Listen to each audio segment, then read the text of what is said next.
Düşünsene yani yıllarca içinde yaşadığın toplumun ya da inandığın o büyük kurumun aslında hafızanı silerek seni yönettiğini fark ediyorsun.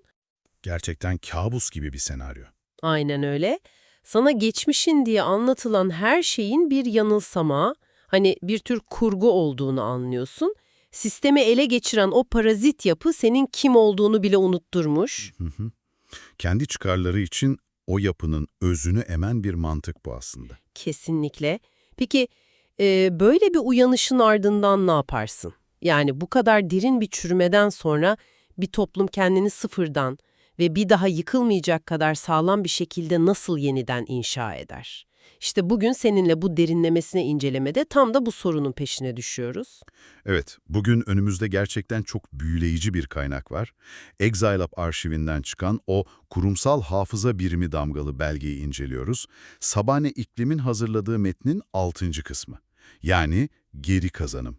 Hafıza geri dönebilir mi? Ya bu metin açıkçası beni çok etkiledi çünkü hafızayı o alıştığımız pasif konumundan çıkarıyor. Kesinlikle. Yani hafıza deyince hepimizin aklına şey gelir ya hani eski fotoğraflara bakmak falan. Evet, evet. Nostalji yapmak ya da işte meydandaki o bronz heykellere bakıp geçmek. Ama Sapar İklim diyor ki hafıza parazit bir yapı tarafından kasıtlı olarak yok edildiyse bunu öyle sadece ağlayarak geri getiremezsin. Getiremezsin çünkü o parazitin doğası gereği zaten toplumun savunma mekanizmalarını pelç etmesi gerekiyor. Nostalji yapmak hiçbir şeyi iyileştirmez. Hafızanın geri kazanımı ancak çok agresif, çok aktif bir kurumsal yapı inşa ederek mümkün olabilir. Hı hı. Gözyaşı dökmek veya anıt dikmek o paraziti uzak tutmaz. Ama sağlam kurumlar inşa etmek tutar. Yani insanlar neden korktuklarını da hatırlamayı bırakıyor. Hadi bunu biraz açalım.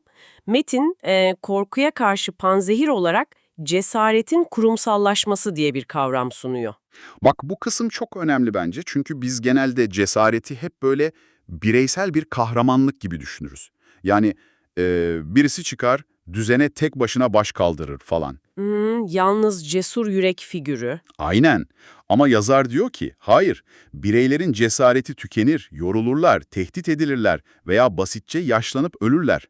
O yüzden cesaretin kurumsallaşması lazım. Bu bireysel bir şey değil, kolektif bir garantidir aslında. O zaman bu biraz şey gibi. Nasıl yani? Yani şey gibi alevlerin içine dalıp canını tehlikeye atan o çok cesur itfaiyeciyi sürekli övmek yerine en başından yanmaz bir bina inşa etmeye benziyor bu. Oo, kesinlikle harika bir benzetme bu. Yanmaz bina metaforu metnin ruhunu tam veriyor. Yani senin o binada güvende hissetmen için birilerinin sürekli kahraman olmasına gerek bırakmayan bir sistem. Peki sence bir toplum bu kolektif garantiyi günlük hayatta nasıl kurabilir? Burada büyüleyici olan şey aslında o bağımsız kurumların oynadığı rol. Yanmaz binanın duvarları nelerden oluşuyor ona bakmalıyız. Mesela açık üniversiteler, bağımsız arşivler, tıpkı bu üzerinde konuştuğumuz ExileLab gibi siyasi baskıdan uzak yerler. Güvenli alanlar yani. Evet, kamusal tartışmaların şeffafça yapılabildiği yerler. Bunlar sayesinde hafıza sosyal olarak güvenli hale geliyor. Bir birey konuşurken arkasında onu koruyan sağlam yasalar olduğunu bilirse, korku yapısal olarak yenilir zaten. Çok mantıklı. Yani korkuyu bu şekilde dışarıda bıraktık diyelim. İnsanlar artık korkmuyor ama toplumun o değer yargıları alt üst olmuş durumda. Neyin değerli olduğunu nasıl yeniden inşa edeceğiz? Çünkü metinde gösterişe karşı o tevazu ritüelinin geri gelmesinden bahsediyor. Evet, parazit dönemin en büyük semptomudur bu şatafat. Zenginlik gösterisi, o sahte güç gösterileri haysiyetin yerini alır o dönemlerde. İçi boş bir balon gibi aslında. Aynen öyle. Sapar İklim diyor ki, restorasyon sürecinde tevazunun yeniden kültürel bir norm olması lazım. Bu sadece etik değil, aynı zamanda estetik de bir çalışma ve tabii sahte eğitime karşı da bir duruş var. Bak işte burası gerçekten ilginçleşiyor. Metin burada bilginin yeniden elitleşmesi diyor. Yani liyakatin, meritokrasinin geri dönmesi ama bekle, elitizm kelimesi genellikle kötü bir anlama gelmez mi? Yani kendini halktan üstün gören bir zümre gibi düşünürüz hep. Neden burada bilginin yeniden elitleşmesi olumlu bir şey olarak sunuluyor? Bu çok doğal bir soru aslında. Şöyle, büyük resme bağlarsak, iklimin kastettiği şey kesinlikle o bahsettiğin züppeyik değil. Hı hı. Sorun şu ki, parazit yapı zaten kendi sahte elitini yaratmış durumda. Sahte diplomalarla, liyakatsız ama sadık adamlarla dolu bir tabaka düşün. Metin diyor ki bu parazit eliti temizlemenin tek yolu, gerçek bilgiyi, gerçek yetkinliği yeniden en tepeye, yani o elit konuma oturtmaktır. He, anladım. Yani ameliyatını yapacak cerrahın ya da bindiğin uçağın pilotunun işini en iyi bilen, o alanda en elit kişi olmasını istersin sonuçta, değil mi? Torpille oraya gelmiş birini istemezsin. Kesinlikle öyle, çok doğru bir örnek. Yani devlet yönetimi ya da kurumlarda farklı değil. Ama yazar şunu da ekliyor, bu yeni elitler denetime açık olmalı, şeffaflık şart. İşte diyelim, sıra toplumun kendini nasıl tanımladığına geliyor. Metin burada çok ağır bir kavram kullanıyor. Tarihsel özneliğin restorasyonu.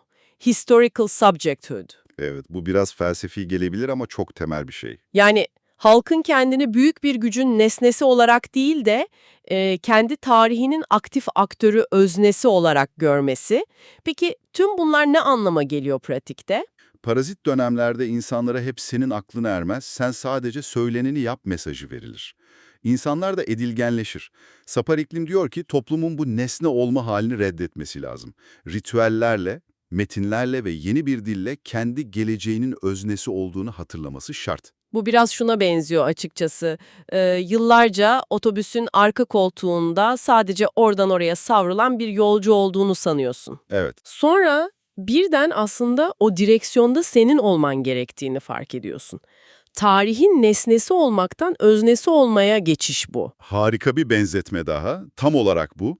Ve o direksiyona geçtiğinde karşına siyasette ahlakın geri dönüşü meselesi çıkıyor. Hı hı. O adam kayırmacılığın, kliantela dediğimiz şeyin bitmesi. Aynen öyle. Çünkü parazit yapılar körü körüne sadakatle beslenir. Bu önemli bir soruyu gündeme getiriyor. Sadakat adaletin önüne geçerse o sistem çökmeye mahkumdur. İklim diyor ki sadakat tek kriter olamaz. Adaletin kurumsallaşması gerekiyor, değil mi? Hukukla, şeffaflıkla. Kesinlikle hesap verebilirlik sadece havalı bir kelime değil, o çürümenin panzehiridir. Çok doğru. Tüm bu adımlar yani cesaret, liyakat, adalet, öznelik hepsi en büyük ve en zorlu sınava çıkıyor bence. Toplum geçmişteki o büyük yıkımla, o trajedilerle yüzleştiğinde ne yapacak? İşin en can alıcı noktası burası. Sadece ağlayacak mı yoksa bunu bir güce mi dönüştürecek? Evet, yani Metin sadece anıt dikmenin iyileştirmeyeceğini söylüyor. Yas tutup eve dönmek çözüm değil. Hafıza bir uyarı sistemi, bir rehber olarak çalışmalı. Aynen öyle. Trajedi bir kaynağa dönüştürülmeli. Bir daha o yola asla girmemek için bir yakıt olmalı. Bunun için de hafıza elitleri dediği o araştırmacılar, tarihçiler, arşivciler, marjinal köşelerden çıkarılıp kurumsal merkeze oturtulmalı. Hafıza bir süs eşyası değildir diyor yani. Kesinlikle. Bak burada o çarpıcı metafora gelmek istiyorum.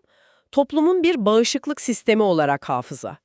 Yani dinleyenlere sormak istiyorum, sen de hayatında büyük hatalar yaptığında bunu sadece hatırlamakla kalmazsın, değil mi? Hı hı. Aynı hatayı bir daha yapmamak için onu içsel bir alarm sistemine dönüştürürsün. İşte toplumlar için de bu böyle olmalı. Ve metnin final manifestosu tam da burada yatıyor. İklim diyor ki, veba geçer, parazit tabaka yok olur. Asıl soru onlardan sonra enkazda ne kalacağıdır. Hı hı, çok vurucu gerçekten. Restorasyon öyle sadece yüzeysel reformlarla ya da birkaç kahramanla olmuyor. Yapısal bir dönüşüme ve kurumlara ihtiyaç var. Hafıza bağışıklıktır. O olmazsa toplum aynı hastalığı, o vebayı mutlaka tekrar yaşar. İnanılmaz bir tespit.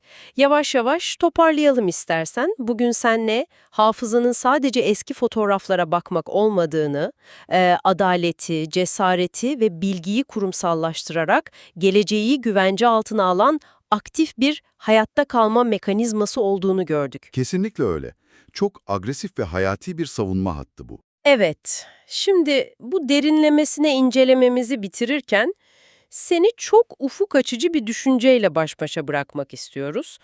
Eğer hafıza bir toplumun bağışıklık sistemi ise ve bu sistemin ayakta kalmak için aktif kurumlara ihtiyacı varsa, şöyle bir etrafına bak. Hı hı. Bugün her şeyin hızla tüketildiği, her bilginin dijital boşluğa düştüğü, unutmanın çok kolay olduğu bir çağda yaşıyoruz. Peki böyle bir dünyada Exile Lab arşivi gibi devasa kayıtlarım ötesinde bizler kendi günlük hayatımızda birer aktif hafıza hücresi olmayı nasıl başarabiliriz? Bence günümüzün en büyük sorusu bu. Unutmanın bu kadar ödüllendirildiği bir ekosistemde inatla hatırlamak ve bunu somut bir kurumsal tavra dönüştürmek sahip olabileceğimiz en büyük sivil itaatsizlik olabilir mi? Unutmanın dayatıldığı bir dünyada inatla hatırlamak başlı başına bir isyandır, değil mi? Kesinlikle öyle. Bugün zamanını ayırıp bizimle bu derin konulara daldığın için sana çok teşekkür ederiz. Gerçek bilginin izini süreceğimiz, o arka koltuktan kalkıp direksiyona geçeceğimiz yeni incelemelerde görüşmek üzere. Zihnini açık, hafızanı hep diri tut. Hoşça kal.